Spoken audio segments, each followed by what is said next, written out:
Yuki recalled the exact sensation of dying in his previous world, then blinked awake inside an unfamiliar hall lined with checkered tiles and tall pillars, uncertain where he now stood.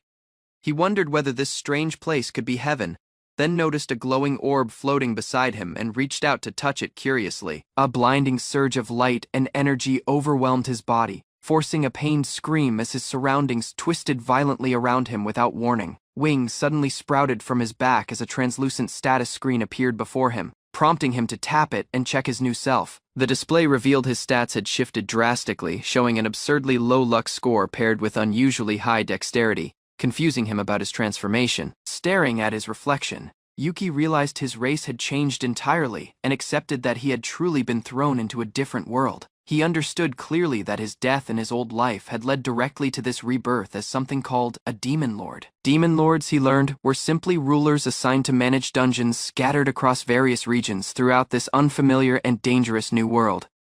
Each dungeon core held vast amounts of mana, yet newly formed dungeons remained extremely fragile, easily broken despite being considered living beings themselves. To strengthen a dungeon's survival, someone capable of managing it had to be summoned, and Yuki now filled that exact required role. He noted the system resembled a video game, existing to make dungeon management easier while linking his own fate to the dungeons, realizing his analysis skill would reveal more information as it leveled up. He understood his life was now tied to the dungeon's survival.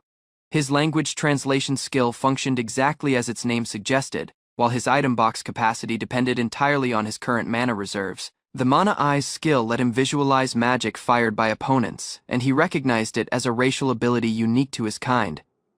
Every skill he possessed already sat at maximum level 10, though he admitted they were useless without any real opponent to test them against. Browsing the OP catalog, he discovered an entire marketplace selling food and games, all purchasable using his accumulated dungeon points instead of money.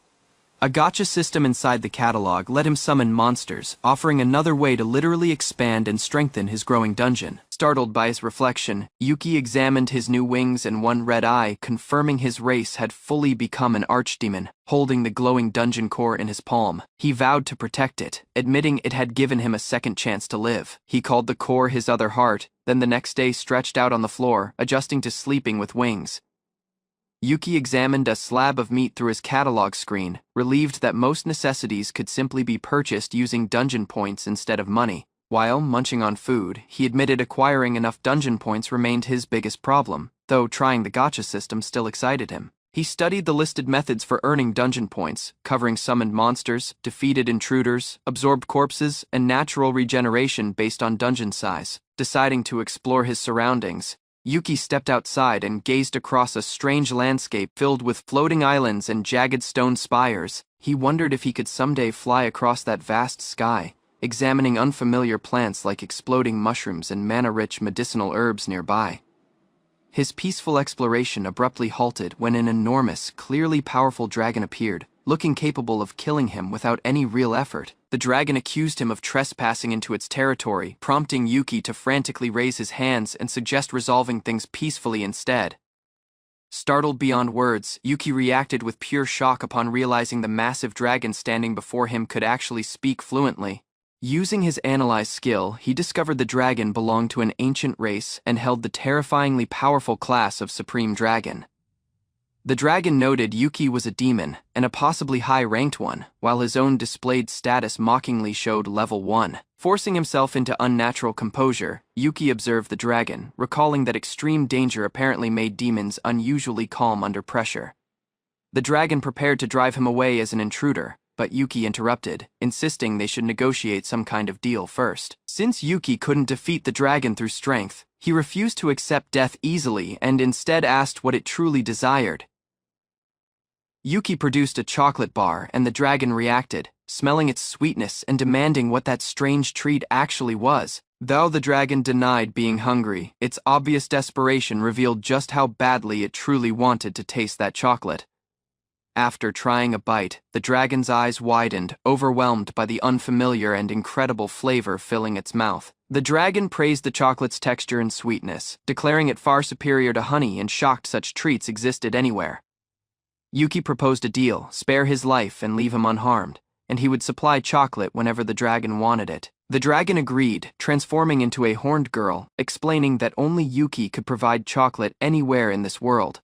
The girl teased Yuki afterward, joking he looked as clueless as a goblin despite easily transforming his own demon body into human form. Startled, Yuki flinched back as the dragon girl raised her arms and demanded he honor his promise by giving her more chocolate now. She admitted, having nowhere else to look since she stood completely bare, so Yuki panicked and quickly offered her something to wear instead. Smirking, she teased that he clearly couldn't assault her despite supposedly lusting after her alluring figure, leaving him rolling his eyes.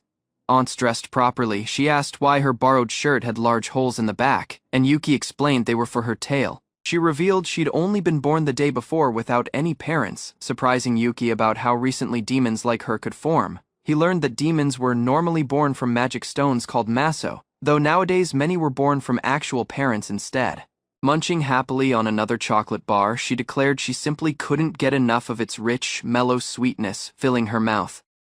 Introducing herself properly, she said her name was Leficios, but insisted he shouldn't ever address her using only the word dragon. Finding her name too long, Yuki shortened it to Lefi, then introduced himself as Yuki instead of his full formal title.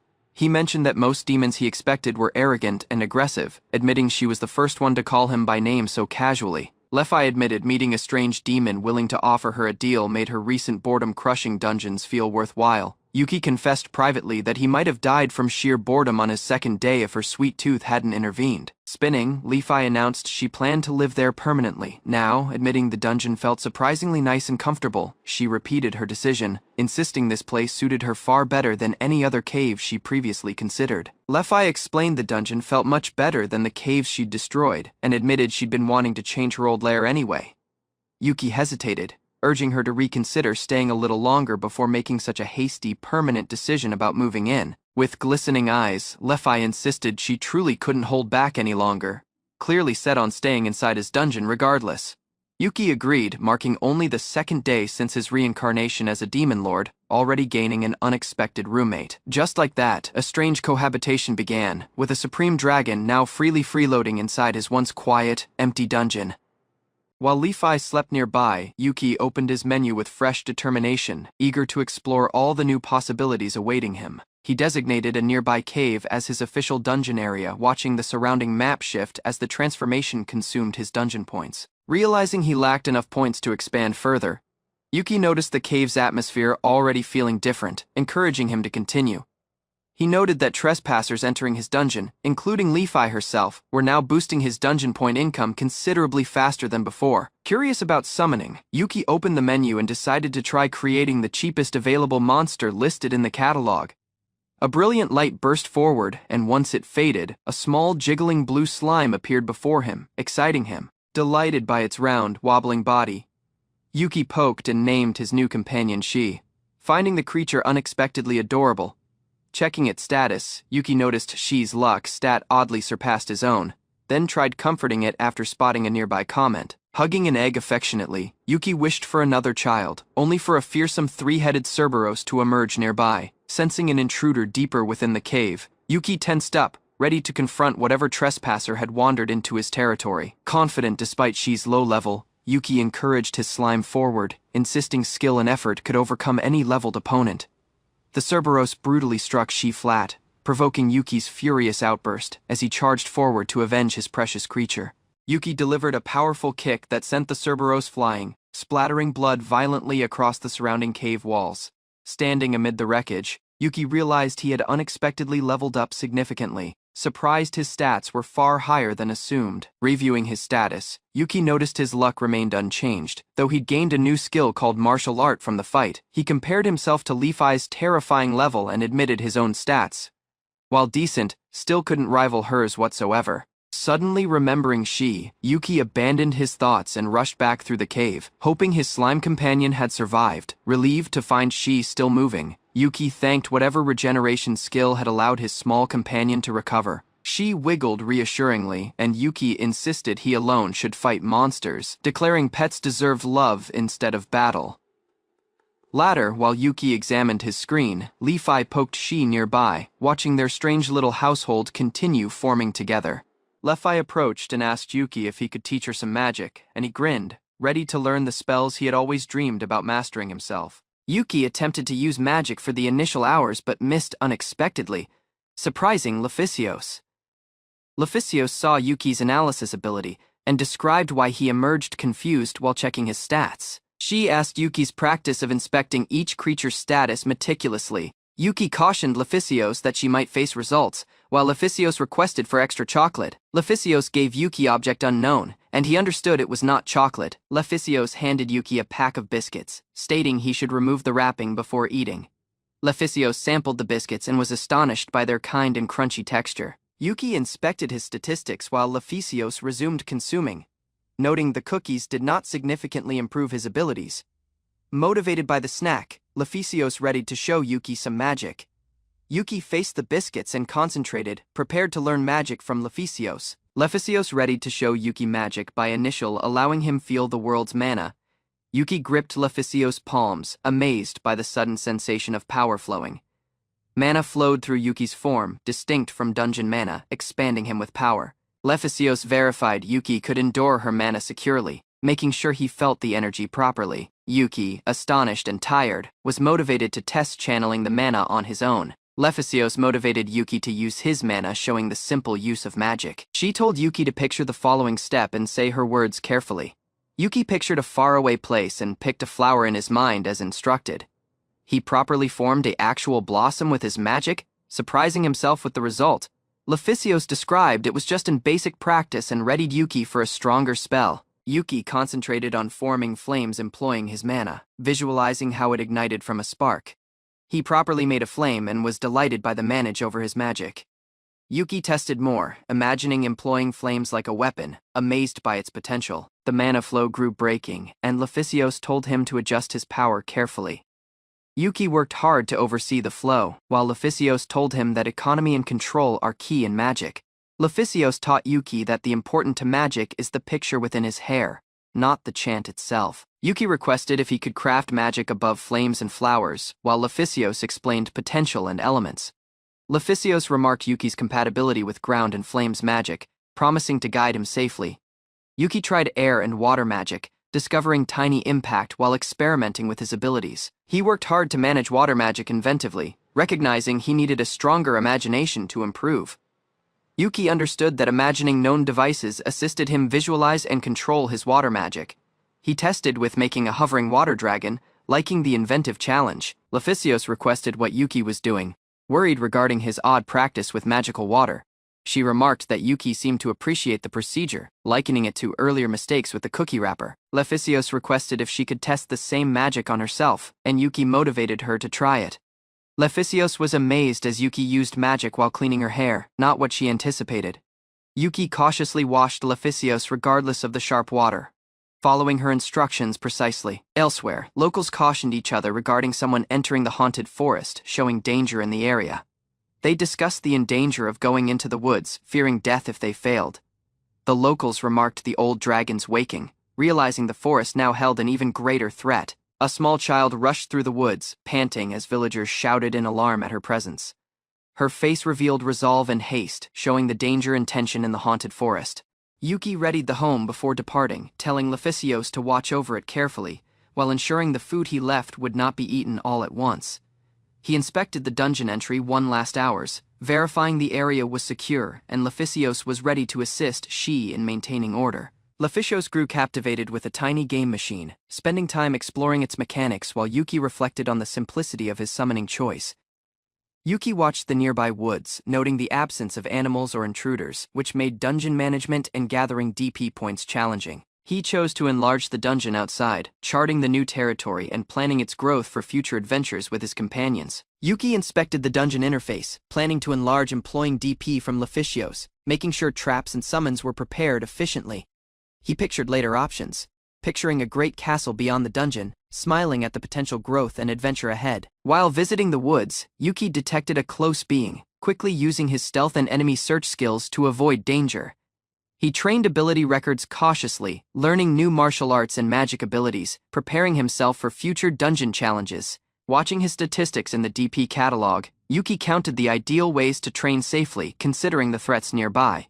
Yuki inspected the dungeon expansion advance, noting powerful creatures appearing outside Leficios' controlled area. He verified the expansion worked, expanding his dungeon chart while spending most of his accumulated DP points. Coming back house, Yuki found the cooking area bare, realizing Leficios had eaten all the food he stored. Yuki rose annoyed, belly growling, as Leficios appeared calmly, expecting an explanation for his reaction. Leficios described her deeds had a cause, telling Yuki she had done nothing truly wrong. Yuki furiously rebuked Leficios, annoyed by her consuming all the snacks he carefully prepared. He scolded Leficios on her conduct, doubting how a supreme dragon could move so recklessly. Leficios justified herself, stating her energy as a supreme dragon, able of causing disasters at will. She bent carefully, saying sorry, honestly promising never to make snacks without permission again. Leficios rushed off to depart while Yuki exhaled, recognizing he had to manage with no DP remaining. Yuki endured an enormous heap of monster bodies, shocked by the scale of Leficios' actions. Leficios gladly remarked the DP credits she gained, leaving Yuki visibly uncomfortable with the carnage. Yuki rebuked Leficios for striking him, even although she described she killed all the monsters. Leficios said sorry, stressing her blamelessness while Yuki counted how to handle the pile of corpses. He patted Leficios' hair, trying to piece her while she giggled, easing the tension between them. Yuki pardoned Leficios for eating very far, explaining he couldn't create unlimited food from thin air. He proposed catching prey for meals alone next time, while Leficios promised to limit her consumption. The following day, Yuki practiced in the dungeon, fighting creatures and filling the map with effort. Regardless of the hardship, Yuki tried his skills, recognizing his resistance to grotesque creatures was limited. He thought about focusing in magic as a demon lord, valuing his special mana eyes skill for strategy. Yuki completed charting the dungeon zone, planning to concentrate on training water and earth magic next. He inspected DP income levels, noting the growth with Leficios' help and additional dungeon activity. Yuki found a monster's body suddenly and grew concerned about the danger it represented. He found an injured human child close, recognizing she was still alive but seriously injured. Employing a great quality elixir, Yuki poured it over her wounds, attempting to heal her quickly. Yuki secured the saved child was secure. Grateful he had prepared a potion beforehand, he propelled her cautiously back to the dungeon, while Leficios responded to his notice toward her. Yuki saw the child might be a bloodsucker, verifying her unusual characteristics with Leficios' help. He inspected her condition, learning her special skills like blood feeding, cooking, and tailoring abilities. Yuki understood some races, like vampires and succubi, were near destruction due to human abuse. The child began awakening up, and Yuki observed cautiously to ensure she felt safe. He requested if she sensed any hurt, presenting concern as she sat up slowly. The child paused, but Yuki comforted her he wouldn't attack, easing her fear. Yuki welcomed she, presenting the tiny ooze and inviting her to interact with it. She carefully felt the ooze for the initial time, curiosity overcoming her initial hesitation. The child giggled, liking the ooze's tickling sensation, showing her comfort and playful mood. Yuki presented himself, stating that the ooze was she and the other being was Leficios. The child grinned brightly and showed her name was Iruna, presenting relief and trust toward Yuki. Yuki requested why she was deep in the woods, learning she had been drove by humans. He inquired if she knew where her house was, trying to aid her find survival. Iruna showed her house and household were lost, tearfully explaining that everyone had died. Yuki comforted her, noting the dungeon was distant from human settlements, so she would be secure. He provided her refuge, stating no humans there were risky, allowing her to stay as long as needed. Iruna showed sorrow over her family deaths, sensing survivors' guilt from escaping human cruelty. Yuki grew resolved to guard her, assuring her the bullying claims were false and she was secure. Yuki comforted Iruna. He was really glad she lived, presenting relief and concern in his expression. Iruna answered gladly, shouting Yuki, Oni-chan, accepting his protective presence and forming trust with him. Yuki requested what she wanted to eat, presenting care for her instant requirements after the ordeal. Iruna stunned him, requesting his gore, telling Yuki of her bloodsucker nature and dietary needs. Yuki understood her request was normal, recalling she was a bloodsucker and considering how to assist her. Iruna moved nearer to Yuki, asking for his gore as her bloodsucker urges guided her. Yuki verified her request, telling Leficios that he would comply and aid her securely.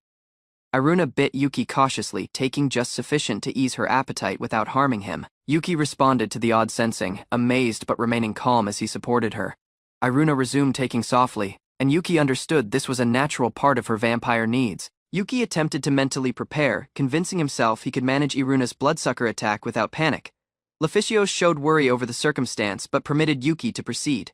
Trusting his judgment, Iruna verified her wish for Yuki's gore once more, reinforcing her vampire instincts and natural needs. Yuki directed her, while Leficios told Iruna on correct conduct, emphasizing respect and safe interactions. Iruna searched the dungeon with interest, carrying a tiny container while Yuki prepared a new activity. Yuki counted dungeon credits cautiously, thrilled to test a new system for collecting resources efficiently. He used the lottery interface, getting ready to see what item fortune would grant him next. Yuki chosen the 1000 DP option, expecting a shocking or useful treat from the system. A magic pistol emerged, amazing Yuki as it offered powerful abilities for his dungeon adventures. Yuki celebrated eagerly, recognizing the lottery system might offer uncommon items with a high drop rate. He concentrated intensely, prepared to use the following gacha pull and hoping for something valuable. Frustration hit as the pull missed, departing him encircled by mundane or useless items. Iruna watched, interested regarding Yuki's annoyance while he reflected on his low luck stat. Iruna requested to test the lottery herself, presenting Yuki that some items could appear differently to others.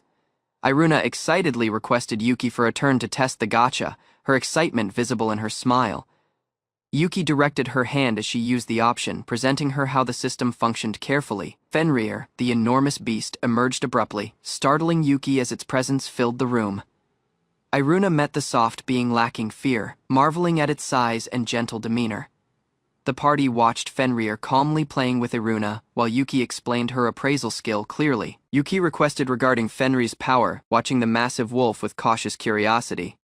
Leela described Fenrir was still a youngster, yet distant greater than ordinary creatures. Yuki requested Lefi if she could see his dungeon menu, looking for clarity regarding its features.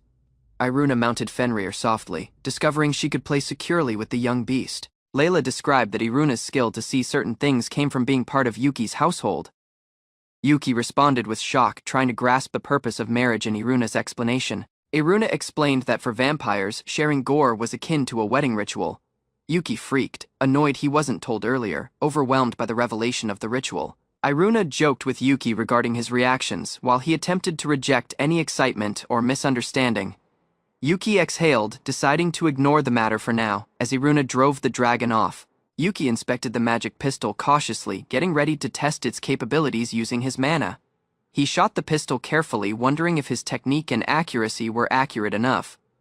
The pistol formed impact relative to mana spent, penetrating or scratching the rock accordingly. After a mighty shot, Yuki sensed pleased, knowing the pistol could even out his gacha losses. He thought on the pistol's usefulness, keeping mana in bullets for flexible, controlled magical attacks. Yuki found a tiny cavern, noticing motion inside, and approached with curiosity and caution. He spoke to Fenrir, asking if the annoying creatures had at last departed him alone. Iruna called Fenrir Mofurrir, happy at the beast's soft appearance and unique status attributes. Yuki requested Fenrir to show his skills, interested regarding the wolf's abilities and strengths.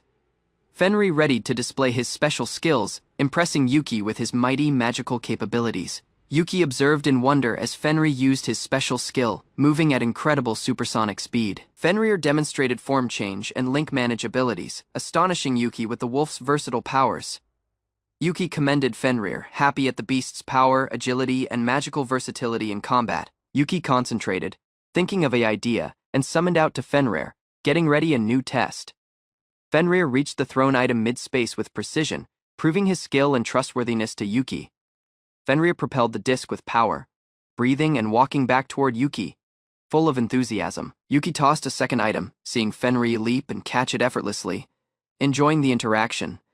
After cheerful playing, Yuki remarked Fenrir's bodily strength, impressed by the wolf's agility and power. Yuki talked about region limits with Fenrir, explaining which parts belonged to Lefi and which to him. Yuki rested beside Fenrir, letting the beast to stay freely within the dungeon's designated area. Yuki described to Fenrir that catching prey within the dungeon would gain dungeon points efficiently. He greeted Fenrir to his house, asking the beast to play and hunt together often. Iruna requested to participate the play, wanting to have fun with Mofurrir alongside Yuki next time. While constructing his dungeon, Yuki discovers one ooze. Thrilled, he at last spots a helper. Overcome with delight, Yuki abandons his human side and fully embraces his life as Demon Lord. Yuki tries to soar employing a fresh ability but crashes spectacularly, failing embarrassingly. Reviewing his condition, Yuki finds the flight ability is level 5, still not working. Furious, Yuki realizes he lost 2 parts of his credits on an overpriced skill. Yuki falls awkwardly through the space, unable to soar despite his repeated desperate attempts.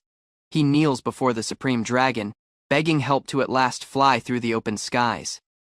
Yuki gives 3 special tasty donuts, hoping to appease the dragon's stern, demanding nature. The cakes reveal several chocolate coatings, amazing the dragon and capturing her full attention instantly. Happy, the dragon admires Yuki's honesty, offering extra castella, solidifying her trust in him. Yuki promises Iruna sweet afterward as repayment for her aid with dungeon preparations today. Outdoors, Yuki notices sunlight bothering the dragon, while they talk about region and dungeon expansion concerns. Yuki explains keeping his wings concealed to stop each day life trouble, surprising the observing dragon. Iruna feels Yuki's wings, sensing their mystic power, while he protests, embarrassed and flustered. Yuki admires the dragon's wings, likening them to a pastry, departing both feeling awkwardly amused. The dragon assesses Yuki, saying he is not the weakest measured to other dragons. She tells Yuki to concentrate, employing his mana eyes and give close attention. The dragon shows her wings, presenting their shape, use, and elegance with quiet grace. Yuki questions the wings' source, learning they are images formed with her mana power. The dragon requests Yuki to observe cautiously, teaching him the fine, correct control of wings. Yuki notices the dragon channeling mana into her wings, getting ready to show flight for him. The dragon tells Yuki to track her carefully, stressing careful observation and attention. Yuki collects his mana, sending it to his wings while trying his initial controlled flight. He fights to hold shape, almost losing control while the dragon advises adjustment immediately. Yuki at last steadies, astonished at the view, appreciating the dragon's guidance and his newfound ability. Yuki uneasily gets ready as the dragon tells him she will display real flight, meaning the dragon dares Yuki to match with her pace, emphasizing precision and focus. Yuki opens his wings, beating with force, trying to match the dragon's graceful movements. He fights, almost dropping, while the dragon observes, guiding his mana and wing control. Both wonder at the heavens, Yuki learning from the dragon, thrilled by new flight. Explorers talk about creatures behaving strangely in the haunted forest, worrying about a dangerous appearance. One adventurer expresses worry, while a second comforts them, hoping they avoid encountering the mysterious monster. The Supreme Dragon is mentioned as the mightiest within dragons, bringing strain to the group. Explorers rush through the woods, trying to live while a mysterious force influences monsters nearby. A spiked beast arrives, showing danger, forcing the adventurers to react quickly and strategically.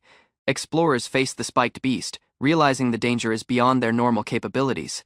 Zone adventurer notices a beast, its stabbing stare showing an even higher level threat. The explorers doubt their survival, dreading the woods' monsters might overwhelm them completely. They decide to run, accepting the beast as a catastrophe-level monster requiring immediate escape. Elsewhere, the Supreme Dragon examines the woods, asking chocolate-glazed donuts as her whimsical reward. Yuki mounted rear at top speed through the woods, the wind rushing past as the wolf-like companion surged forward with strength and agility.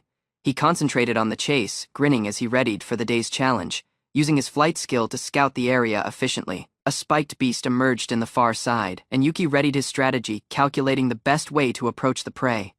Rear jumped ahead, rushing at the beast, while Yuki struck with precision, combining his skills to overpower the creature swiftly. The beast fell.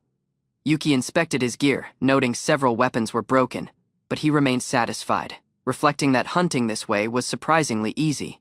Yuki inspected his gear, considering greater arms despite specializing in magic, preparing for upcoming challenges carefully. He picked a strengthened steel rod, knowing it might break soon, but it would suffice for immediate combat needs.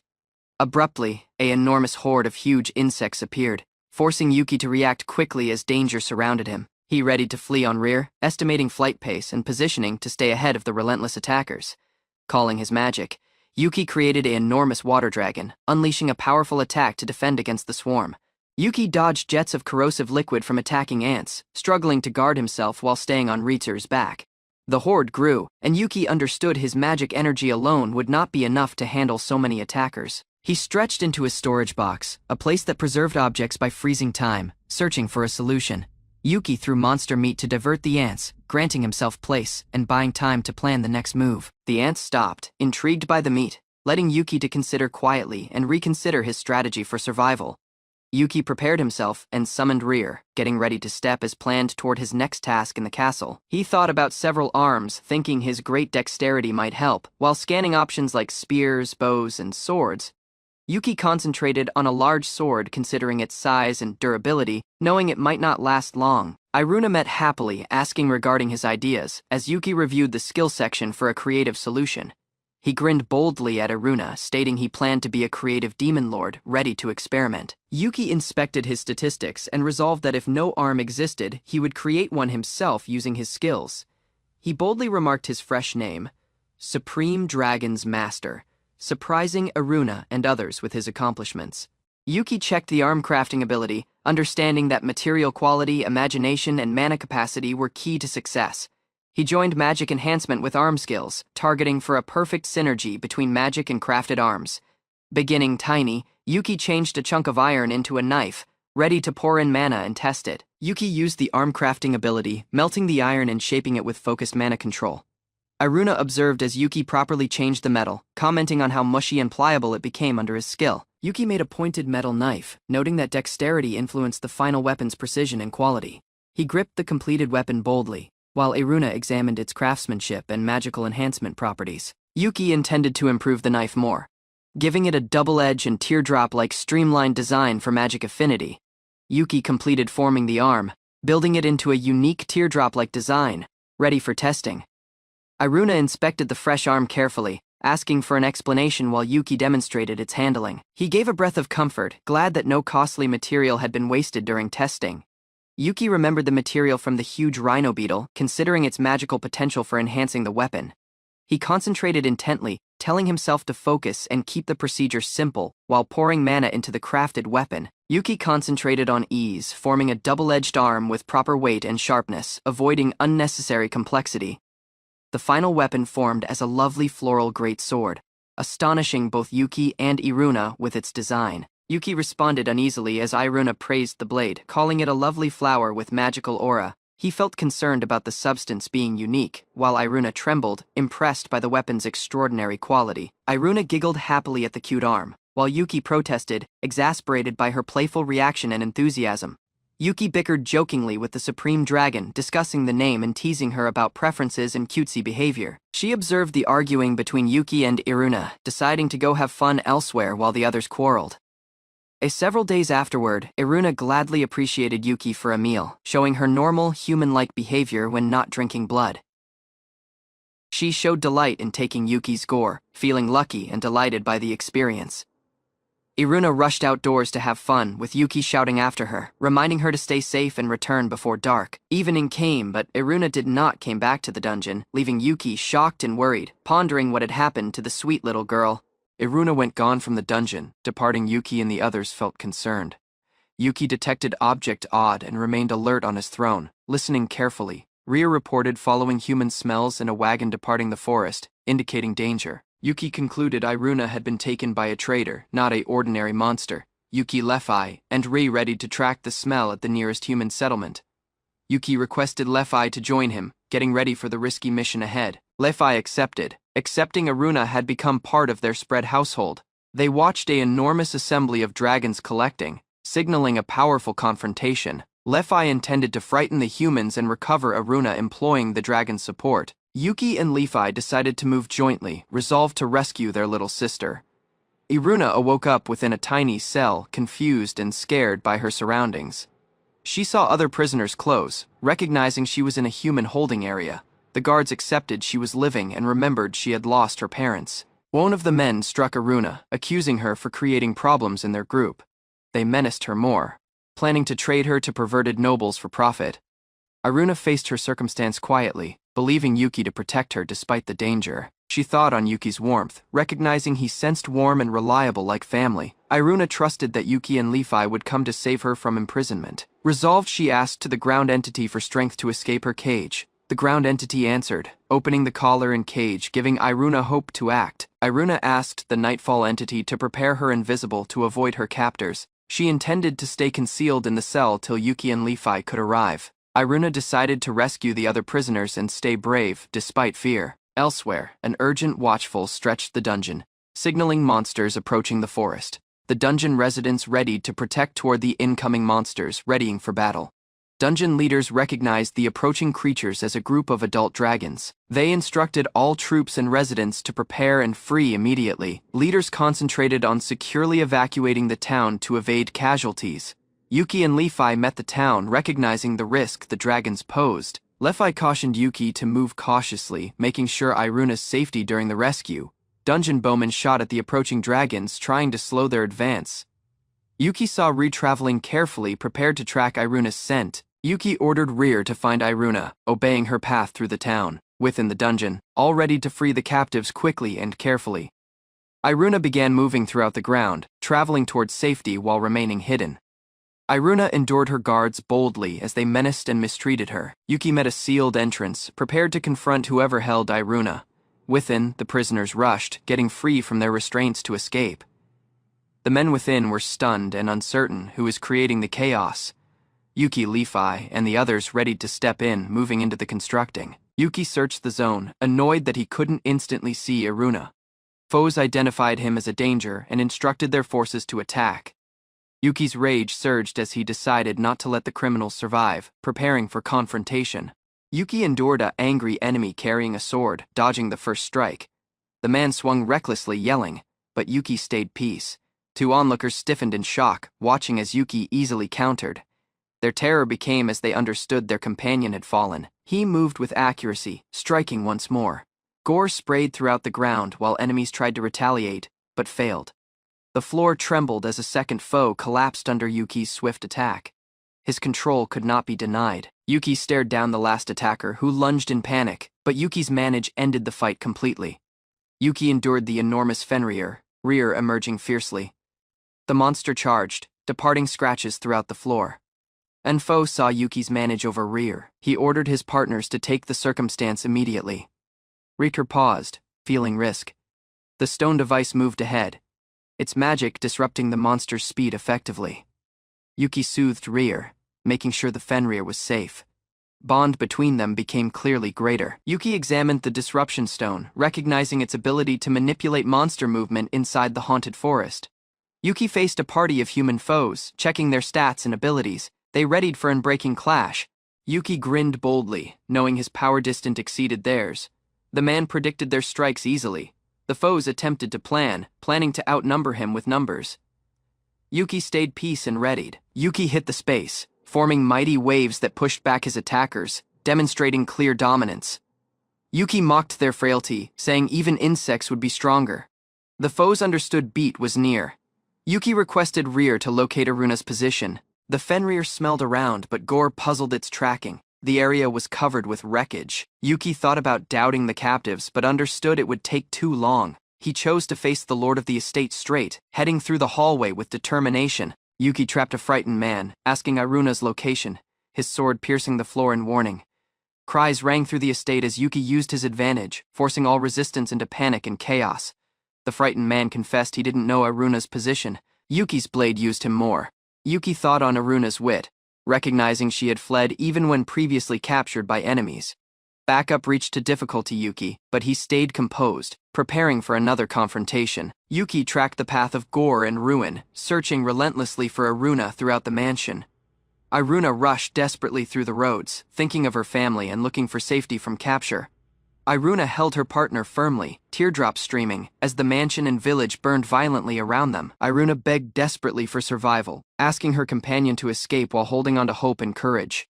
Yuki met the foe troop's base, stepping forward confidently, despite the overwhelming number of armed adversaries. Yuki joined the estate, watching the foe's grand reception, prepared to confront anyone in his path. Iruna, shaking, showed terror and wanting for comfort. Yuki stayed resolved, protecting her as risk loomed. Iruna recalled times of ordinary life, wanting for games and naps with family and siblings again. Yuki showed annoyance, accepting the difficulty of protecting her while facing overwhelming enemy forces. Iruna cried softly, showing terror of being alone once more, longing for comfort and safety nearby. Yuki faced foes, moving regardless of their numbers, while Iruna watched in terror, fearing imminent danger. Suddenly, a fresh mighty figure appeared. A winged warrior and beast observing Yuki and Iruna's struggle. Iruna rushed through the roads, shouting for Yuki, desperate for his presence and protection. Her teardrops streamed down her face as she worried, dropping Yuki amidst confusion and enemies. Yuki at last reached Iruna detention her firmly, offering comfort and relief after the frightening ordeal. Iruna grinned through teardrops, sensing comforted that she did her best during the dangerous escape. Yuki described the city's risks and told Iruna to evacuate safely with Rear, keeping her secure. Iruna told Yuki regarding many other citizens kidnapped, pleading for help and protection immediately. Yuki comforted Iruna, vowing to rescue them while planning cautiously, showing calm determination. Yuki told Rear to guard Iruna, getting ready to confront remaining enemies efficiently. Yuki faced foes warning Iruna, preventing them from using weapons against her, showing decisive authority. Yuki's rage erupted toward humans committing crimes. His determination to punish them grew stronger fiercely. Yuki explodes with anger, attacking humans after seeing cruelty, his magic overwhelming their defenses. The Demon Lord remains among ruin, promising humans should face extinction for their repeated offenses. Yuki nears carefully, the humans shake, unsure how to respond to his intense presence. Iruna steps in, soothing Yuki, telling him to manage his anger before harming anyone further. Yuki calms himself, blade prepared, ready to act only against those who truly deserve punishment. Iruna hugs Yuki softly, leading him off from anger and urging calm after the conflict. Yuki stares in shock as Iruna comforts him, her figure soothing his restless mind. Leficios arrives cheerful, telling Yuki that after effort, it is time for a feast. Yuki promises a unique snack for Leficios, causing enthusiasm and joyful anticipation. Leficios gets ready cautiously, keen for the treat, while Yuki smiles, ensuring her happiness. Yuki and Iruna are met suddenly as a person cuts in, breaking their private conversation. Leola Lubia presents himself as the city's governor, bending formally before Yuki and Iruna. Yuki quietly explains the city's problems, saying sorry for the actions of his people. Lelo asks Yuki and Iruna to his estate, vowing the meeting will not take long. Within the estate, Lelo apologizes honestly and promises to prevent similar incidents in the future. Leo apologizes one time once more, looking for pardon while Iruna questions whether he knew Yuki's true identity. Yuki learns regarding the agreement, recognizing the old man identified Leficios as a supreme dragon. Iruna starts stating the agreement's beginnings, hinting that she had not shared all details. She remembers the time when humans confronted Leficios, causing thoughts of destruction against the kingdom. The agreement, still valid, stops war, ensuring humans and dragons do not disturb each other henceforth. Leoli accepts Yuki's terms, vowing to honor the agreement and protect his own family. Iruna moves, asking Yuki to end rapidly so they can head home together peacefully. Yuki and Iruna talk about prior treaties, making sure they regard pacts with Leficios and other dragons. Yuki cautions the governor strictly, warning death if similar events harm anyone again. He orders all leftover prisoners taken to him, departing the mansion under strict supervision. Leo thinks on the Demon Lord's frightening energy, wishing to never encounter Yuki again. The realm discusses using the haunted woods, prompting concern that an army might be sent. Yuki and Iruna consider how to manage the circumstance, discussing possible ideas carefully together. Yuki incidents several saved girls, verifying he helped them as Iruna requested, ensuring their safety.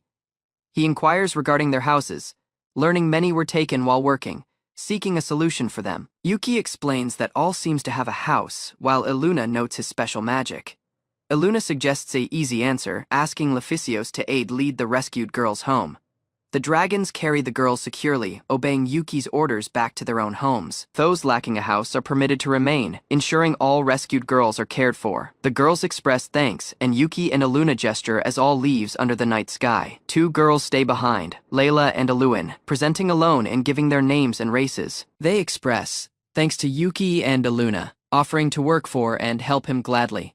Iluin excitedly requests to remain, volunteering for tasks and eagerly pledging loyalty to Fenrir. Iluin boldly declares his loyalty, sensing honored to serve Fenrir and leaving his village happily. Yuki presents himself and Mofrir to the girls, stating Leficios' figure as a supreme dragon. Yuki tells Layla and Iluin to relax, mentioning there's a second job to manage tomorrow. The girls thank Yuki kindly, showing their thanks for his safety and guidance. Iruna summons Leficios, leading Yuki as they prepare to come back the saved girls home safely. The girls express due once more, and Iruna admits Yuki's assistance assisted her greatly. Yuki remembers soothing Iruna before, sensing slightly embarrassed as she playfully reminds him of that moment. Aluna motions to Yuki, starting to explain her emotions and ideas after their recent events. She shares how meeting Yuki has made her world bright, active, and complete of life. Aluna promises to stop Yuki from charging carelessly, wanting to guard him and their world. She requests Yuki to aid her prepare her world even better, inviting him along. Aluna endured Yuki, showing comfort that he came to rescue her, though she scolded him for mishandling relationships with other companions. Yuki described himself strangely while Leficios emerged close, warning him not to involve additional individuals in the situation. Leficios used Yuki for clarification, and he uneasily confessed that he only described attendance duties to Aluna. Layla and Shiai volunteered excitedly to work for Lord Fluffy, presenting willingness regardless of their own insecurities about performing duties properly. Yuki directed his friends through tasks and each-day tasks, helping them adapt to the dungeon's routines while maintaining order.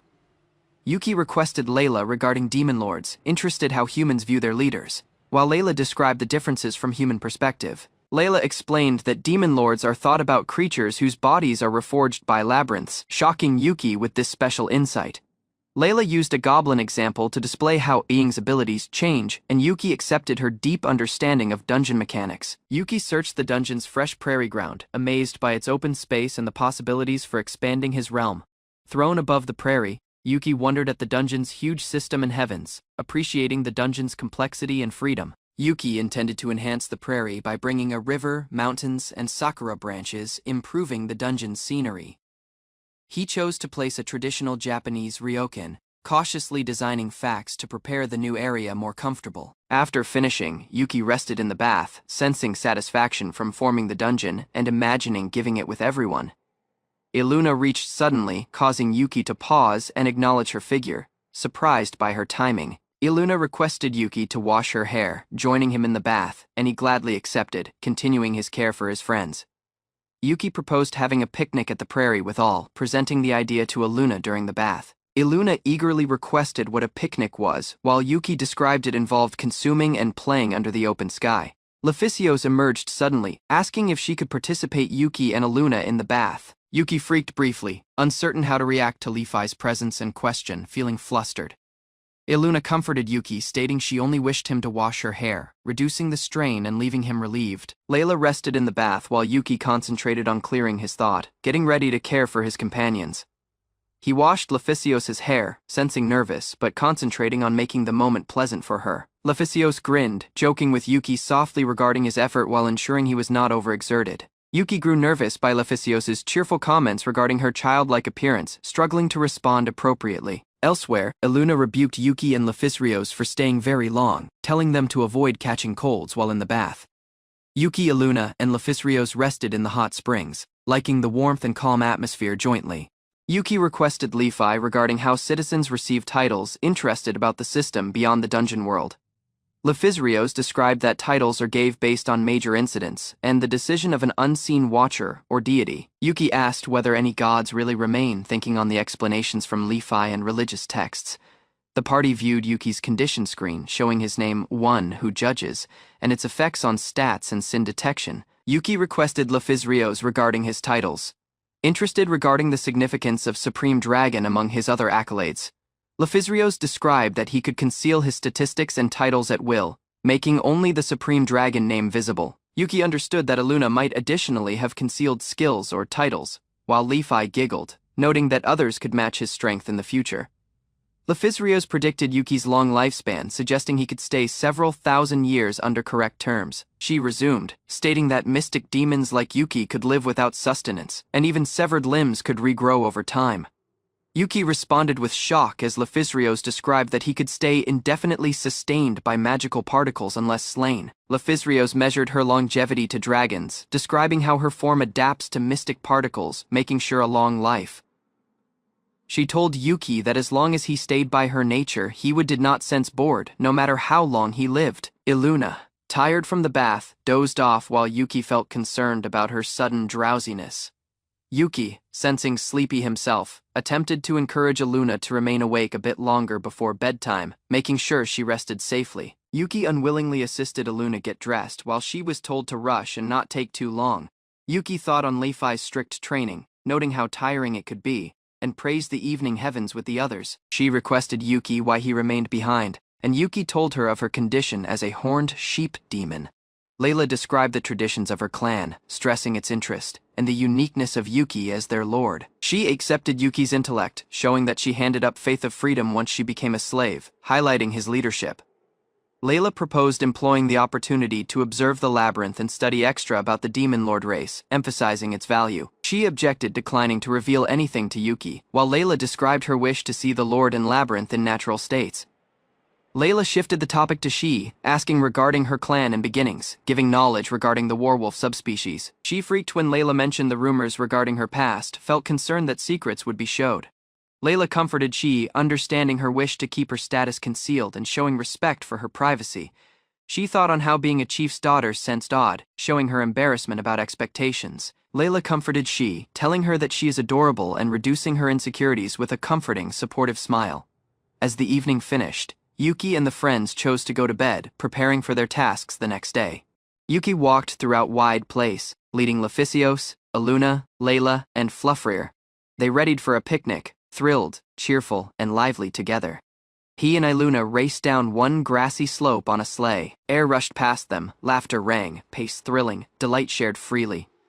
Layla and Leficios observed excitedly, thrilled for their turn. Yuki prepared a second sleigh, excitement built, all prepared for extra fun. He forced the sleigh. Layla gripped firmly, grinning widely. Speed propelled them quicker down the hill. Enthusiasm, laughter, and journey overcome the space. Layla and Leficios screamed happily as the sleigh sped quickly. Yuki tracked carefully, making sure survival. That afternoon passed with bonding plus joy. He comforted that girls, complimenting them jokingly.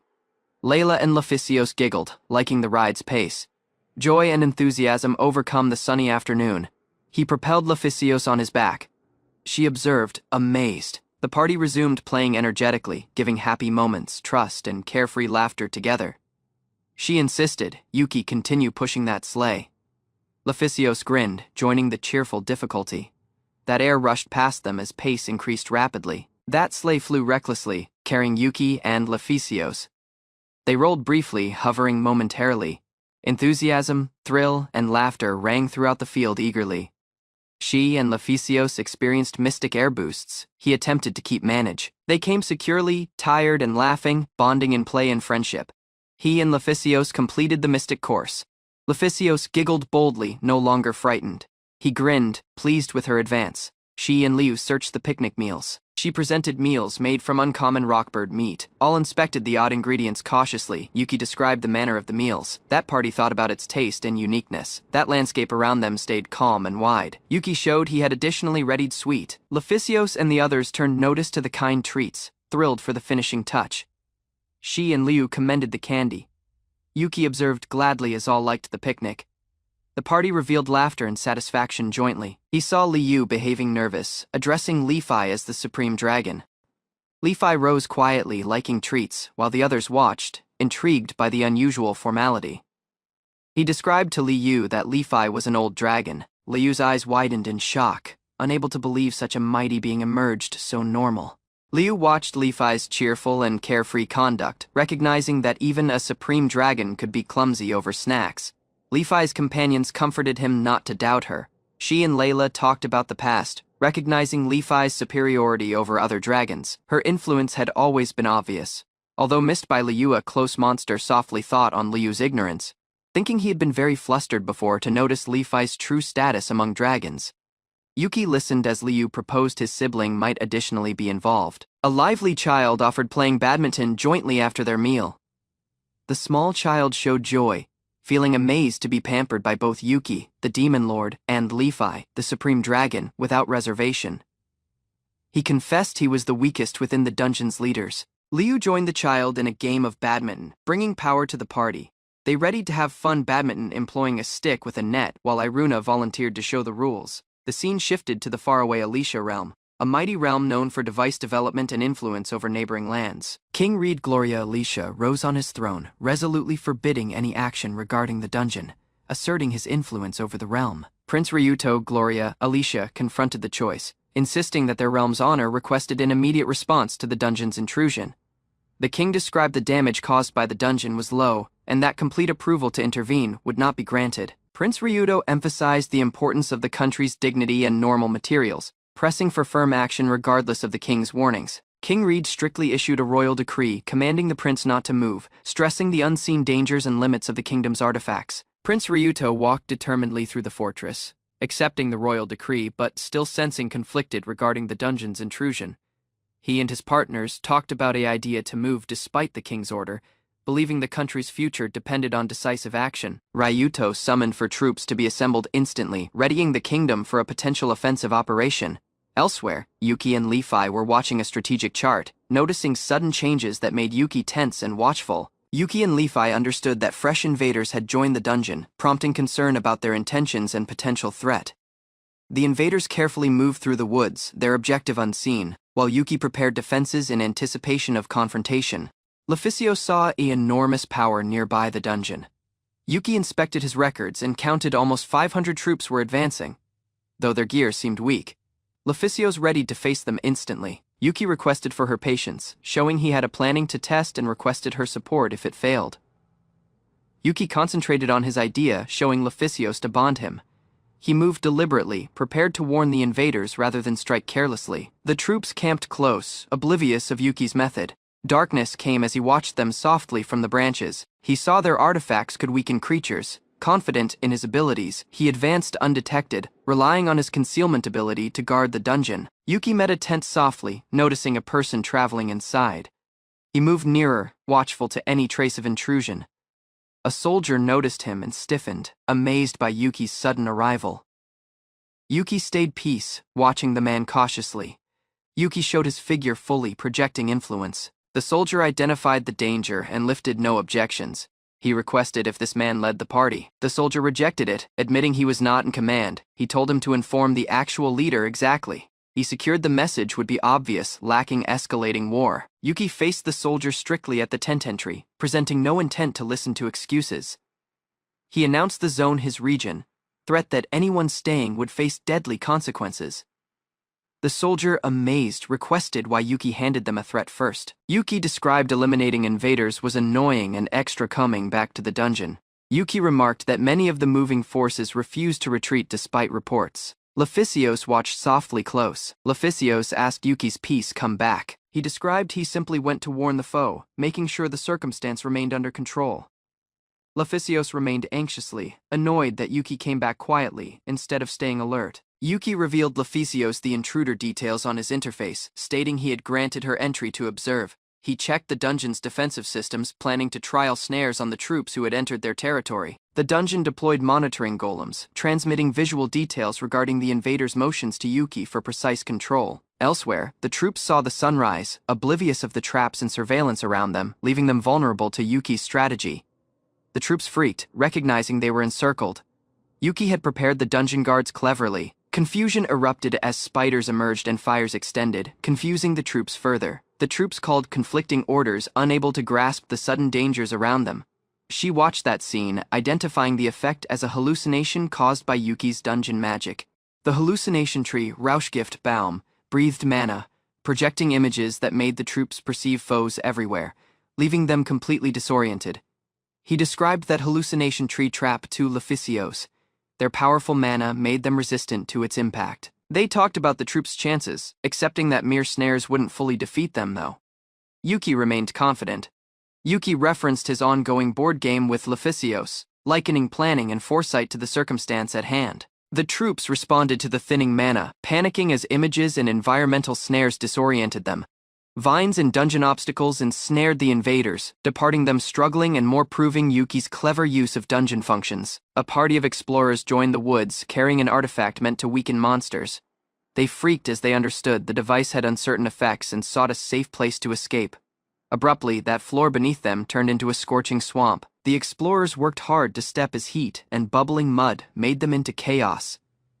Lone of them, stunned by terror, screamed and rushed further into the forest, trying to keep everyone away from him. Elsewhere, Yuki watched the result in his dungeon, noting the trap had functioned better than expected. Leficios rested close, seeing the trial unfold. Yuki thought on the trap's success and chose to continue refining his dungeon, while Leficios mentioned how small the evening disturbed her rest. Yuki commented on Leficios' laziness while she jokingly told him to conserve his power. Their bond strengthened through each day routines plus quiet times. As dawn broke over the horizon, the two chose to relax after a second round of play, enjoying a calm morning together in the dungeon. Elsewhere, in Alfiro Border City, Leficios faced Knight Commander Gamdia Rustin at the soldier office, asserting influence and challenging his actions. She told the commander that his service was terminated, stating his cowardice had disqualified him from coming back to the capital army. The commander understood the control came from Prince Ryuto himself, departing him stunned and compelled to accept his dismissal. In a tavern, the commander of the troops vented his annoyance, while others softly listened, realizing the weight of failed missions. He felt concerned that the absence of updates from the haunted woods would lead to extra unnecessary casualties, questioning the king's orders.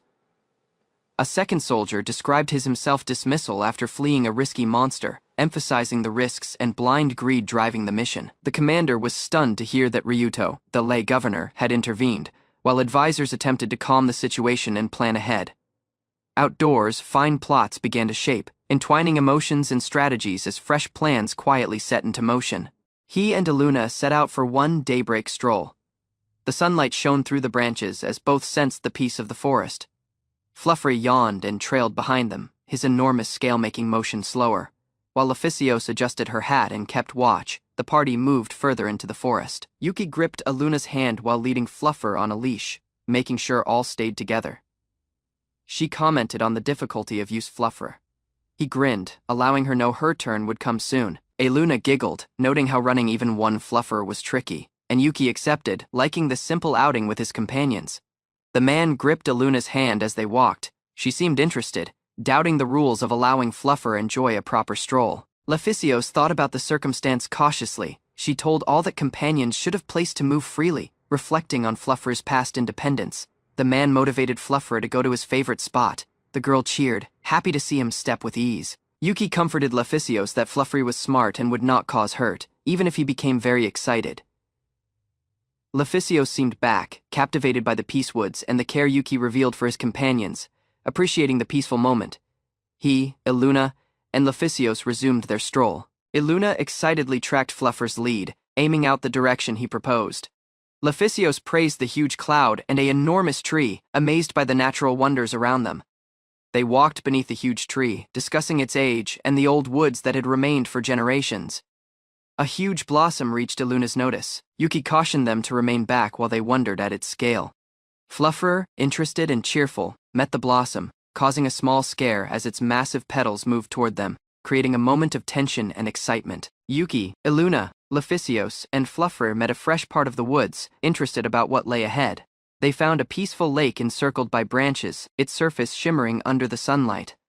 Aluna exclaimed in amazement at the splendor. Aluna commended Fluffer for leading them to such a concealed spot, hugging him gladly. Leficios remarked the dense mana in the area, valuing the mystic energy in the forest. He watched that calmness of the lake. Remaining at the water's edge, Leficios sensed a pleasant surge of power, liking the peaceful moment and the magical atmosphere of the lake. Yuki tossed the disc, showing Fluffer to grab it, initiating a cheerful moment in the clearing. Fluffer jumped into the space, traveling quickly to catch the flying disc as Aluna and Leficios watched. Aluna cheered, amazed by Fluffer's pace and ability, while Leficios watched with mild amusement. Yuki directed Aluna on how to hold and throw the disc, urging her to test playing with Fluffer. Yuki comforted Leficios that it was secure to let Aluna participate, stressing fun and careful supervision while they played together. Leficios responded strongly to the board game, amazed by how badly she and the others had competed. Yuki grinned at the instant, noticing Aluna's enthusiasm and Leficios' cheerful competitiveness. The party walked jointly through the woods, Fluffer leading the way, as Yuki proposed playing like this again in the future, enjoying the company and the calm of the forest. In that dungeon, Iruna is awakened by lively Lefi. Her bright power urges him to start the day gladly and actively. Lefi's older sibling, Wone-chan, remnants asleep for 17 years, while Iruna quietly observes, hoping she will awaken someday in the dungeon. During morning meal, Iruna gives playthings to Iruna. The girl notices his changed nature, oblivious. It's from staying up late with Lefi. The girl comments on Iruna staying up late, agreeing his atmosphere feels distinct. They appreciate morning meal jointly, keeping the dungeon's calm morning routine. Romi, the dungeon attendant, serves morning meal. Her diligent care helps the dungeon use smoothly, beginning the day with all laboring cooperatively. Yuki inspected his condition menu after the combat. Layla saw his race had evolved into a greater demon lord suddenly that day. While reading the race transformation account, Yuki recalled defeating many humans employing dungeon traps, though his body still felt unchanged afterward. Layla cautiously described that demon lords evolved quicker because their life resembled monsters protecting the dungeon core from outside threats constantly. Yuki grew distracted seeing Li-Fi sleep calmly during morning meal. Layla said sorry after noticing his notice drifting off from their discussion entirely. After reviewing the updated dungeon menu, Yuki understood the dungeon itself would continue expanding greater together with his newly evolved powers. Yuki requested Li-Fi regarding race transformation, but the old dragon explained her species already stood at the strongest possible level naturally. After learning Li-Fi's rank almost stretched 1,000, Yuki realized ancient dragons might evolve again, only after many centuries passed slowly. Layla described evolved creatures usually changed arrival dramatically. Yuki felt concerned uneasily after learning some demon species even grew dangerous tentacles unexpectedly. Abruptly, enormous dark wings emerged behind Yuki's back. He instantly saw his fresh demon lord transformation had increased his physical abilities greatly. The girl stared at Yuki's newly evolved arrival with sparkling eyes. The old dragon seemed stunned, amazed, and strangely excited by his transformation. She grew thrilled after seeing Yuki's wings. She moved nearer instantly, while Yuki uneasily attempted stopping her curious behavior and trying to piece the circumstance. Li-Fi offered Yuki he could touch her wings if she touched his first carefully afterward. Li-Fi softly felt Yuki's dark wings with admiration. Yuki rested briefly after learning her praise, their easy and beautiful appearance quietly. While side by side, Li-Fi resumed appreciating Yuki's evolved wings closely. Yuki appreciated her shyly after noticing her genuine fascination and enthusiasm entirely. Yuki felt Li-Fi's wings cautiously and found they sensed incredibly soft. She blushed heavily while letting him to continue touching softly. Yuki rapidly ended touching Li-Fi's wing after noticing her shaking reaction. Both grew awkward during the suddenly intimate instant together afterward completely. Li-Fi avoided gazing straight at Yuki while soothing herself down. Yuki quietly observed her, uncertain how to continue the awkward circumstance peacefully. Layla abruptly emerged and misread their careful interaction immediately. Awkward, Yuki hurriedly pulled off while Li-Fi stiffened in complete shock beside him. Trying to change that atmosphere, Yuki concentrated on the fresh Demon Lord menu. However, Li-Fi's wing softness still stayed plainly within his ideas. After reading the constructing facilities option, Yuki understood he could at last craft a proper Demon Lord castle for the growing dungeon territory. Yuki grew thrilled after discovering the constructing system. Employing knowledge from Minecraft, he boldly intended forming his own Demon Lord castle someday. After using enormous amounts of magic energy, Yuki fell outside. Liu reached carrying provisions and grew stunned seeing the exhausted dungeon master. Liu inspected the newly formed buildings cautiously and commended Yuki's construction skills. Honestly, the tiny structures previously resembled a developing home zone. Although happy learning Liu's praise, Yuki confessed his thoughts sensed completely drained after overusing magic continuously during the intense construction process earlier. Regardless of his fatigue, Yuki refused to stop halfway. Resolved to surpass normal castles, he planned to craft an enormous legendary fortress for everyone. Liu gladly praised the miniature home Yuki formed with earth magic. However, she forgot finishing the laundry job he asked before entirely. Awkward, Liu attempted stating herself while carrying the model home proudly. She stayed astonished that Yuki personally formed such detailed structures magically. Yuki boldly described he even colored the buildings employing ground magic. Liu understood his mystic skills entirely surpassed ordinary common magicians already. Interested regarding his odd skills, Yuki asked whether his magic differed from normal magic. Liu instantly linked his abilities to old origin magic. Liu showed source magic was almost lost in modern society. Stunned, Yuki discovered fewer than 100 citizens could still use it. She described modern magic required chance and readied cores. However, uncommon demon folk could use pure magic only through vision and normal talent.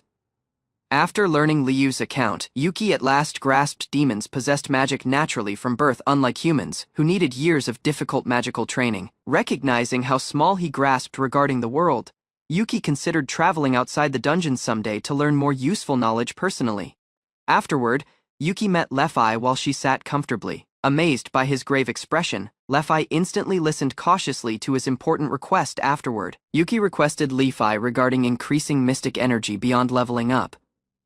Li-Fi grew suspicious, wondering whether he intended employing risky forbidden magic techniques afterward.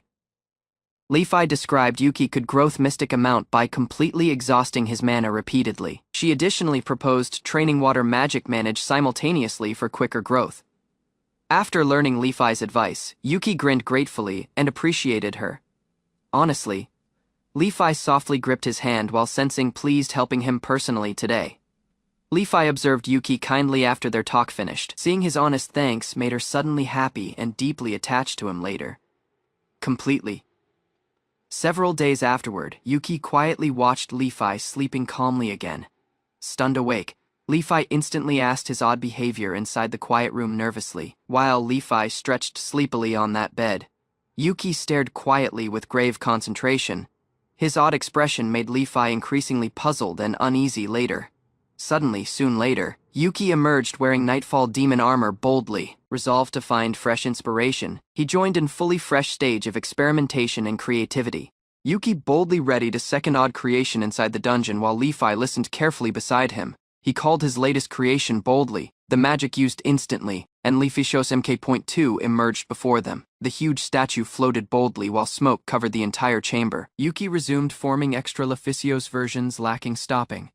Li-Fi grew stunned after seeing a second risky and violent version suddenly appear nearby. Explosions overcome the dungeon as several Li-Fi statues emerged jointly. Li-Fi grew awkward while Yuki stubbornly protected his odd artistic creations.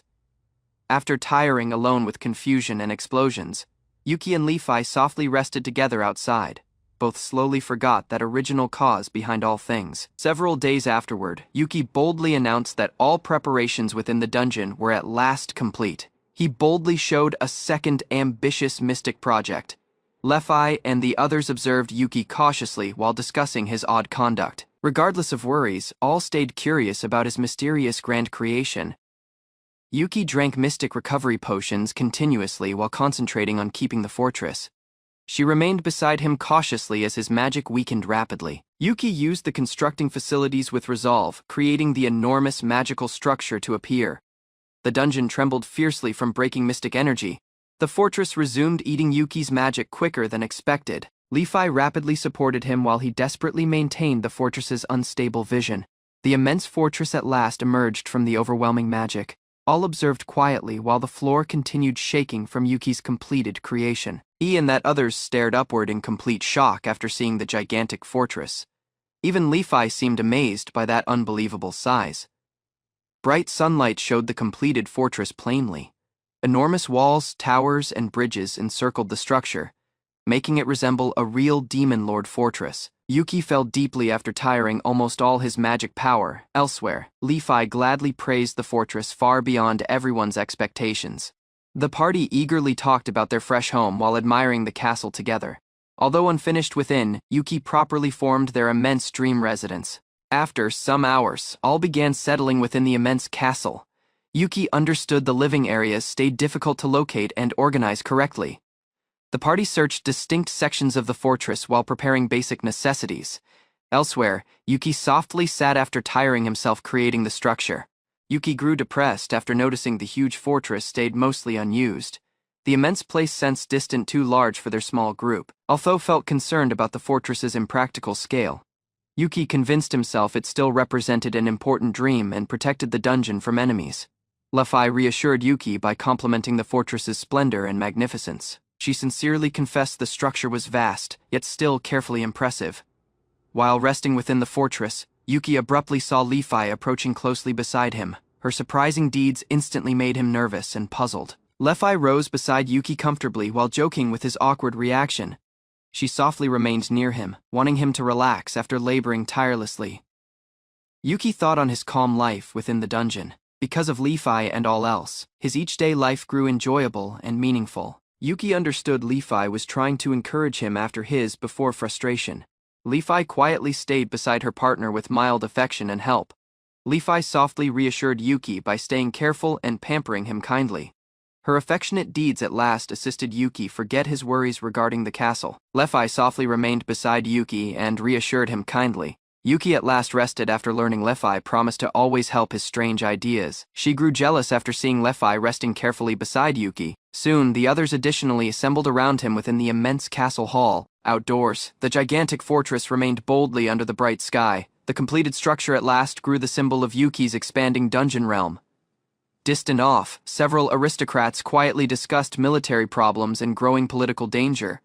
Their missed ideas slowly forced the realm toward greater conflict and panic. The aristocrats felt concerned about dropping support and trust after repeated failures. Eventually, they chose to send mighty explorers by contrast of deploying a massive army. The aristocrats talked about employing the church's steady heroes against future threats. They quietly intended a second risky scheme while avoiding direct responsibility for failure. One noble boldly proposed bribing the church with enormous rewards. He trusted even saints would eventually move for sufficient money and political influence. Although felt concerned about funding and results, the aristocrats still accepted the risky proposal. Their panic slowly forced them at increasingly untruthful decisions and manipulation. Elsewhere, a lone child cautiously walked through the woods while left over alert. The quiet area made her uneasy as odd sounds rang close. The child abruptly grew frightened after learning violent noises inside the forest. Uneasily gripping her belongings, she carefully readied for surprising danger ahead. Deep within the woods, the small hero Nell wandered alone with expanding anxiety. She asked why her difficult trip had become increasingly risky and lonely. Back within the fortress, Yuki resumed wearing odd armor while experimenting alone. Levi quietly observed his odd conduct with confusion and concern nearby. Yuki eagerly trusted behaving like a real demon lord would inspire him further. She listened while finding his odd reasoning both amusing plus ridiculous. Levi proposed asking Layla for correct advice regarding fortress construction. She trusted Layla grasped design and constructing techniques far better than Yuki himself. Yuki confessed he earlier requested Layla for aid regarding the castle project. However, he stayed extra concentrated on mystic power than practical construction knowledge. Yuki requested Levi regarding differences between Demon Lord castles and human castles, while presenting her detailed miniature designs for later improvements and expansions. Soon, Yuki boldly showed a second odd creation called Mofuri MK.2. The mechanical animal emerged abruptly, shocking Levi with its odd appearance and functions. Yuki boldly described the machine could not truly transform or dock jointly. Levi stared quietly, plainly unconvinced by his ridiculous account and enthusiasm. She instantly destroyed the irritating machine with the enormous explosion. Yuki screamed in shock after seeing his latest creation disappear at once before his eyes. Yuki grew entirely devastated after dropping his precious crafting so quickly. He could not grasp why Levi destroyed it over objects so tiny and harmless. After settling down, Levi said sorry sincerely for overreacting toward Yuki's invention. However, she still motivated him to craft object distant better afterward.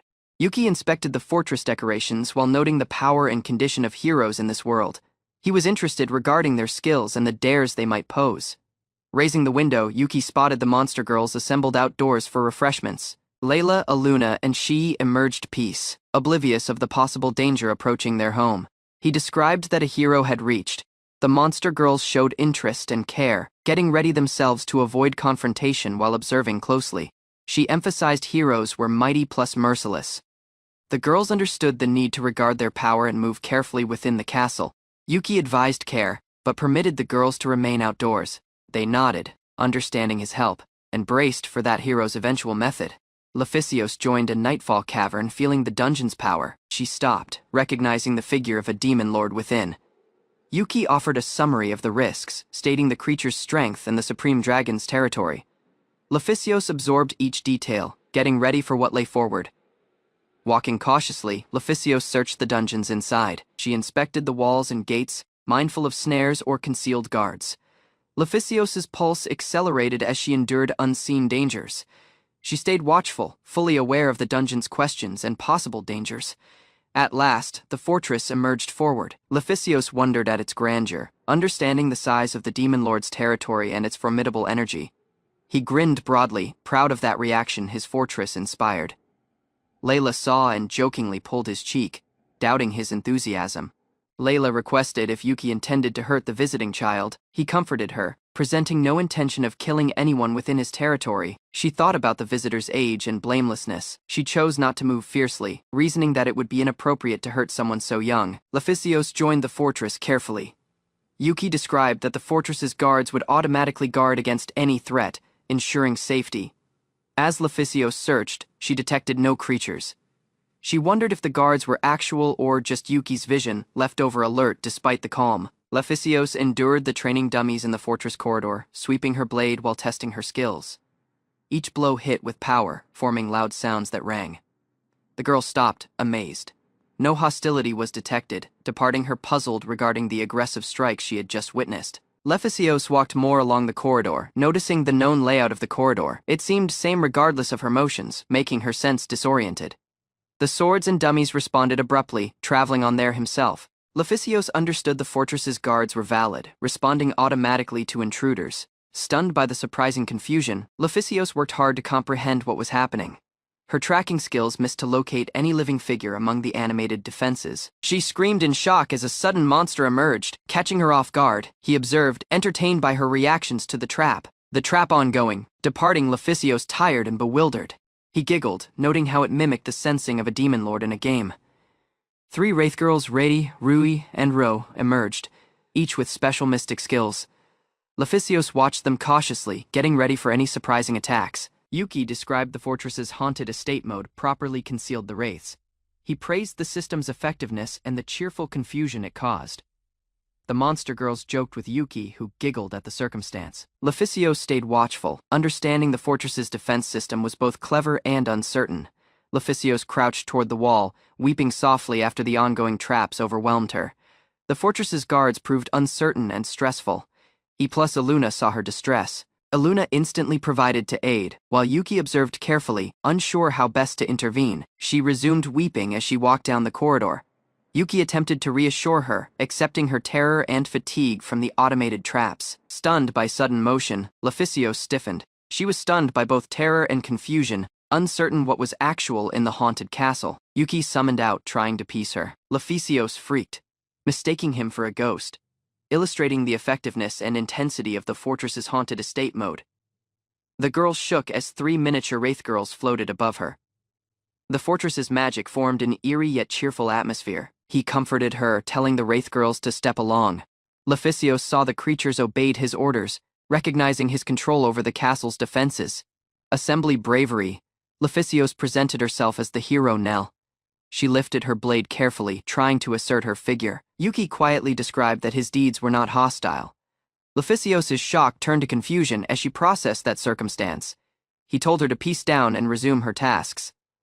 Leficios unwillingly faced, still shaken by the fortress's guards and magical illusions. Leficios faced Yuki, dreading he might assault others once more. She requested assurance, recalling his past battles plus violent deeds. Yuki quietly requested her perspective and whether she assumed his deeds before understanding him. Leficios paused, unsure of his real plans. He described he did not begin fights and only targeted his foes. Leficios processed this, struggling to believe a person so mighty could move justly. Leficios uneasily requested if Yuki would hurt her very. He dismissed her terror, shouting her a kid, and comforted her of no risk. Leficios objected being summoned a brat, but Yuki walked off, stressing practical matters and leaving her with a mix of relief and frustration. Leficios confessed her knees were frail and requested Yuki for aid, presenting exhaustion from navigating the castle's defenses. She moved into a peaceful bath zone, taking an instant to relax and reflect on recent events within the castle. Leficios seemed around, sensing calmer and noticing the quiet splendor of the bath's area. She asked why she came, lost in thought, while soaking, trying to recover composure plus clarity. The noise of steps indicated a person approaching. Leficios' peace was interrupted, telling her that the fortress's dares were never fully behind her. Yuki welcomed Iruna to remain in his dungeon for the evening. The girl paused but trusted that Demon Lord's care. Iruna softly watched Yuki, recognizing he did not saw her as an enemy. Her tracking ability provided no warnings. She searched the dungeons inside, recognizing known connections. The peaceful setting and Yuki's peace manner eased her nerves. She verified she was secure. The small child described Oni-chan had spared her, showing loyalty and protective bonds. Iruna thought on Oni-chan's warmth and cheerful times. She grinned, valuing both his cool and cute sides. Iruna paused, noticing Yuki's odd notice. She wondered regarding the rumors, doubting if the Demon Lord's conduct at girls was odd. She attempted to grasp Yuki. Regardless of his quirks, she understood his deeds were ordinary for him, and not harmful at all. He described his plans. He wanted to ask regarding humans and other matters, cautiously skipping any misunderstanding or war. A mighty woman emerged, doubting Yuki regarding summoning additional girls. The strain rose, and Iruna observed carefully, feeling the challenge.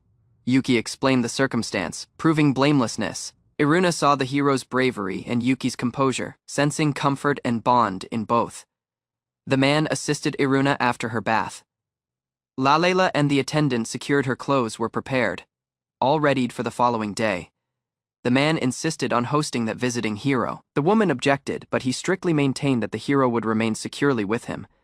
The following daybreak, Yuki asked the hero regarding what she had heard regarding the demon. He listened closely, presenting patience plus care. The hero described the church had told her to beat a demon. He advised her to be skeptical and consider cautiously.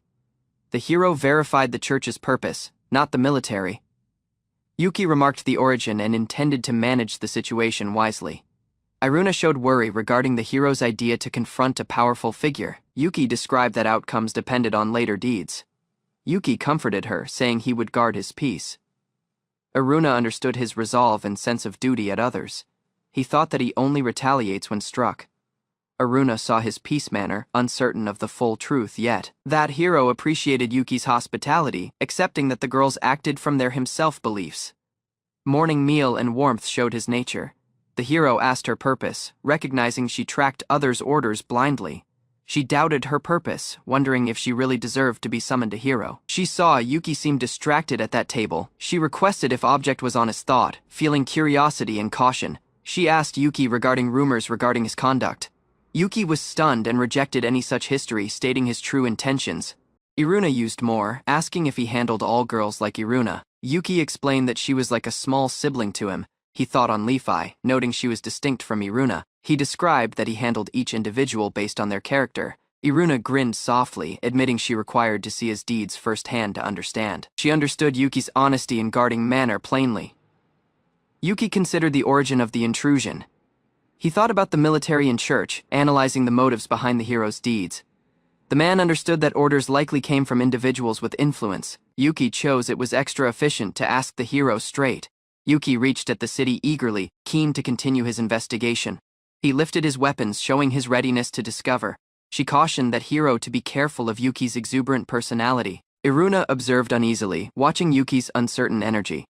Yuki intended to appreciate sightseeing while seeking for details, all ready to discover the fortress and surrounding areas with him. He was ended at a checkpoint by that church. That hero and her friends accompanied him, presenting identification and cooperation. The watchman identified the unique sigil. They rapidly readied temporary identifiers, letting safe passage for the group through the checkpoint. Iruna described to Yuki that the hero had a unique pass readied by the church. The procedure secured easy journey. Yuki comforted all things was fine. Lefi and Iruna verified understanding, helping hold peace while traveling through the city. Yuki eagerly began sightseeing while seeking for details, all tracked, liking the exploration of the city and its bustling streets. Yuki noticed a variety of meals showed and proposed they have a meal, all ready to appreciate the extended together. Walking through that city, Yuki and Lefi saw the delicious aroma of a shop. Iruna tracked, watching their enthusiasm. He commented on the taste of Lefi's food making, likening it to Layla's. She liked the food while blending in. She proposed hiding her horns and tail to appear ordinary. Yuki thought regarding the difficulties and risks of dropping arms. The party saw onlookers assembly nearby. Yuki met with interest, keen to see what occasion was taking place. He saw magic being used in the onlookers. Lefi observed beside him, jumping and trying to see over the assembly. Lefi got onto Yuki's back, showing enthusiasm. Yuki responded uneasily while she joked with him, liking the view from above. Iruna saw Yuki's reaction and rebuked him, insisting he manage his stare. He embarrassedly attempted to explain his blamelessness. She watched Lefi and Yuki playing. She understood the two had a cheerful dynamic and got along very well jointly. Yuki proposed they meeting the guild after the occasion. All accepted, getting ready to continue their day of sightseeing and exploration. He thought about adventurer guild visits carefully. Iluna described explorers frequently clash monsters. He understood being a demon lord made him a possible target.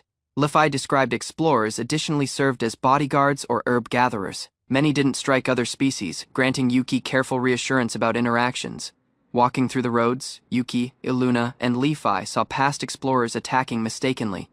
They chose restraint over retaliation, prevented extra war. At the guild, the clerk greeted them courteously. The girl asked registration. Yuki and Iluna readied the forms cautiously, making sure correct guild enrollment. He verified backgrounds to the guild receptionist. She sensed comforted. Jointly, they officially grew explorers, prepared for challenges and future quests. He requested Li-Fi to fill the forms as old letters were difficult. Li-Fi accepted to help, leading them through registration. The receptionist requested for their complete calls. Yuki recorded his, Li-Fi handed her own, forms readied cautiously for correct registration. The receptionist showed their roles: Yuki, Demon Lord of Judgment; Li-Fi, Supreme Dragon. They were amazed, worried regarding possible complications. The receptionist described roles defined combat roles. Support roles could additionally be selected. He paused, uncertain how to proceed. Yuki thought about a non-combatant purpose, disguising his condition like Li-Fi. They picked luggage carrier, officially going into the guild carefully. She felt concerned about offensive skills. Yuki gave her role as mage. She accepted, noting she couldn't hold arms, relying on magic. He initially picked swordsman but confessed reliance on magic. Li-Fi verified his offensive skills, making sure registration thought their real abilities accurately. She showed her primary ability, breath. Yuki and Li-Fi listened cautiously. Understanding her skill could influence battle and guild recognition. She described she could shoot mighty beams from her mouth. Yuki showed enthusiasm, amazed by her destructive amount, cautious of potential damage. The guild receptionist searched Yuki's hand on the magic device. Registration completed. Verifying roles and skills officially for later guild activities. The man verified registration completion. He gripped that ID plate, threat Li-Fi not to lose it. Their adventurer standing was formal. Yuki completed rapidly and described registration ease to Li-Fi. The clerk offered simple adventurer help, easing them into guild procedures. With that ID, Yuki plus Li-Fi could officially invade towns. Li-Fi showed thanks while Iluna stayed sleepy, adapting to the process. Yuki requested if storage box use was permitted. Li-Fi described storage magic was available, rarely used, but permitted. The man nodded, glad he provided to give for monster materials himself. He described the guild bought provisions, supporting journeys lacking overburdening companions. He got the formal ID plate from the guild. He cautioned Li-Fi not to lose it, completing their registration officially. The clerk described guild registration was easy. The man remarked ease. Li-Fi listened. They got a short overview to adventurer duties. With that ID, Yuki plus Li-Fi could officially invade towns. They appreciated the receptionist while Iluna stayed briefly sleepy. Yuki requested regarding employing storage magic. Li-Fi described it was available for uncommon cases, letting them to manage items safely during adventures. He measured monster loot before plus after sale. He bought meals employing monster earnings, presenting the squad their profitable adventure outcome. Li-Fi described some citizens have hardship circulating magic. Unique identifiers remain for them. Yuki and Li-Fi thought about this special aspect of city. The ripple identifiers display magic elemental affinities. He and Li-Fi understood the city and capital require these for adventurer recognition. Yuki discovered Li-Fi's ideal element was flames. She described restricted flexibility, mostly for burning objects. The man nodded, understanding her special skills. Yuki commended Li-Fi's flames magic, noting warmth and splendor in its effect. She grinned, valuing his recognition and encouragement. Yuki and Li-Fi walked nature by nature, their bond strengthened through registration and mutual regard, getting ready for adventures together in the world. Yuki, Li-Fi, and Iluna saw annoying citizens nearby. She detected strain. Yuki readied carefully, aware of possible war ahead in the street. That party remained firm in the street. Their friends supported them, prepared for any difficulty. Shadows of enemies approached ominously close. Hostile humans faced Yuki plus friends. They cautioned toward aiming arms. The man thought on past lessons. Understanding retreat might sometimes be safest. Yuki bickered he had beaten powerful creatures and sold materials. Enemies doubted him, doubting his capability toward risky foes in the town. Yuki found a mighty human foe called Dorga. His statistics and skills astonished Yuki, showing the actual danger of the surrounding city. Yuki thought about eliminating enemies employing the storage box. The man judged their power. Many were frail hoodlums, but one emerged exceptionally risky. He wanted to evade problems and continue sightseeing. He intended to move calmly, aware that Li-Fi and Iluna were thought about monsters. Dorga faced them, showing Yuki's magic device revealed them. He cautioned a demon creating hurt would trigger troops to intervene immediately. Dorga requested money plus women to stay silent. The man commented on Li Fai's arrival, suggesting inappropriate deeds. He evaluated their choices cautiously. The girl stayed quiet while Yuki thought. The party endured a moral dilemma and danger. They braced alone for that human's plans. The girl screamed in shock. Yuki watched, evaluating the circumstance cautiously. Enemies' intimidation began escalating, demanding careful response from the party immediately. Dorga responded furiously at Yuki's phrases, stunned by his defiance. Yuki stayed calm, getting ready mentally for the fight with this powerful human. Dorga yelled at Aluna, shouting her, "My woman!" She blushed furiously and justified herself, declining to yield to the threat forcefully. Aluna hit the enemies with accurate power. Yuki and Li Fai observed, amazed, as she justified them well, neutralizing the threat completely. The enemies were beaten, lying on the floor. Yuki, Li Fai, and Aluna stayed remaining, victorious, showing teamwork and power against human aggressors. Dorga emerged warning, carrying his enormous axe. He cautioned Yuki and friends that they would regret causing him, getting ready for violent confrontation. Dorga's statistics were showed, rank 39, advanced axe soldier, highly strong and dangerous. Yuki and Li Fai examined the danger cautiously, estimating risks. The axe, summoned demon weapon, propelled a nightfall history. Yuki watched, noting its risk and possible to raise Dorga's skills further. He readied to show his skills, she and Aluna observed. Worried, Yuki's confidence indicated he had an idea to manage the mighty arm.